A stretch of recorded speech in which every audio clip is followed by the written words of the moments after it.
স্যারের প্রতি আমার একান্ত অনুরোধ, আপনারা অনেকেই জানেন না আমি এই স্যারের সাথে কাজ করে এসেছি দীর্ঘ বছর। আপনি যখন গ্রামীণ ব্যাংক তৈরি করেছিলেন তখন আপনি বলেছিলেন এদেশ থেকে দারিদ্রতা দেখতে হলে জাদুঘরে যেতে হবে। আপনি দারিদ্রতাকে জাদুঘরে পাঠাতে চেয়েছিলেন। আজকে যদি আমার ৪২,০০০ কর্মকর্তা শ্রমিক কর্মচারীর পাশাপাশি তাদের সাথে সংশ্লিষ্ট ৮ থেকে ১০ লক্ষ পরিবারের সদস্য যদি না খেয়ে মরে দুঃখ অবস্থায় থাকে, সামাজিক নৈরাজ্য এবং অনৈতিকতায় আক্রান্ত হয়ে যায় এবং দারিদ্রতা তখন কি কমবে না বাড়বে? যদি আপনার স্বপ্নের গ্রামীণ ব্যাংকের মাধ্যমে দারিদ্র বিমোচনের সেই স্বপ্নকে বাস্তবায়ন করতে চান, তার দারিদ্রতা বৃদ্ধি না করে কিভাবে দারিদ্রতার কমানো যায় সেই দিকে আপনার দৃষ্টিপাত করা উচিত।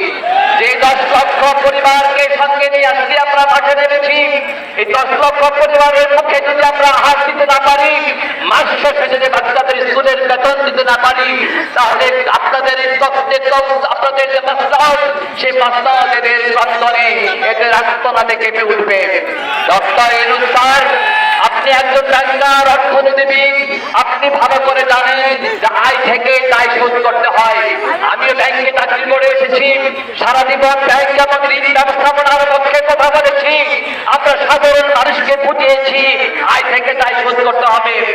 আজকে গ্রামীণ ব্যাংকের প্রতিটি আয়ের পথ যদি আপনি বন্ধ রাখেন, যদি কারখানাগুলি বন্ধ রাখে, উৎপাদনের চাকা যদি না ঘুরে, আয় যদি না হয়, তাহলে দায় পরিশোধের উপায় কি আমাদেরকে বলে দিন।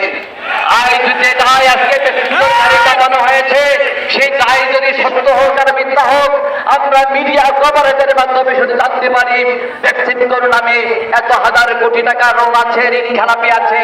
আমি এটার সত্য মিথ্যা যাচাই করতে চাচ্ছি না। আমি মনে করি একটি টাকাও যদি ভ্যাকসিনের কাছে পাওয়া থাকে সরকারের বা ব্যাংকের, তা পরিশোধের জন্য এই ভ্যাকসিনকে চালু রেখেই সহজে দায় পরিশোধের ব্যবস্থা।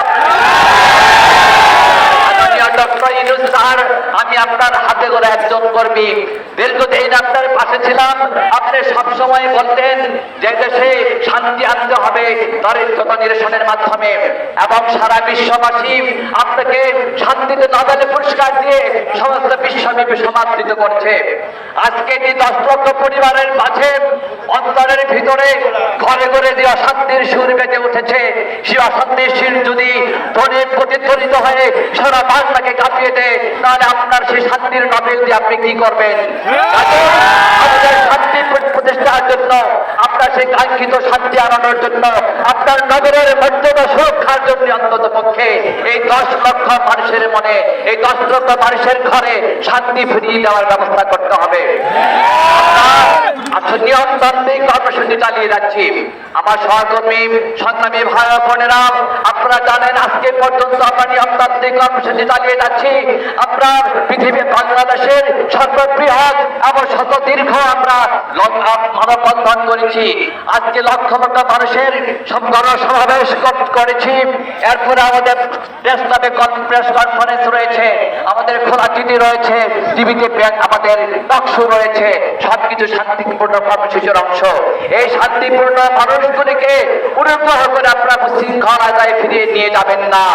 এদেরকে ধরে রাস্তায় যেতে না হয়, এদেরকে ধরে কোনো প্রতিবন্ধকতা তৈরি করতে না হয়, আমাদের জনজীবনের জন্য স্বাভাবিক থাকে সেই দিকে লক্ষ্য রেখে আশা করি আপনি প্রতিটি কর্মসূচি, আমাদের প্রতিটি দাবি আপনার অন্তরে গেঁথে নেবেন। আমাদের দাবি বেশি না, আমাদের দাবি বেশি না। আজকে কে শ্রমিক, কে কর্মচারী, কে কর্মকর্তা, এখানে কোনো রেখা আমরা আঁকি নাই। এখানে সাধারণ মানুষ, বাড়িওয়ালা, ভ্যানওয়ালা, দোকানদার, স্কুল, মাদ্রাসা, কিন্ডারগার্টেনের শিক্ষক, ছাত্র ছাত্রী সবাই এসেছে শুধু তাদের বাঁচার তাগিদে।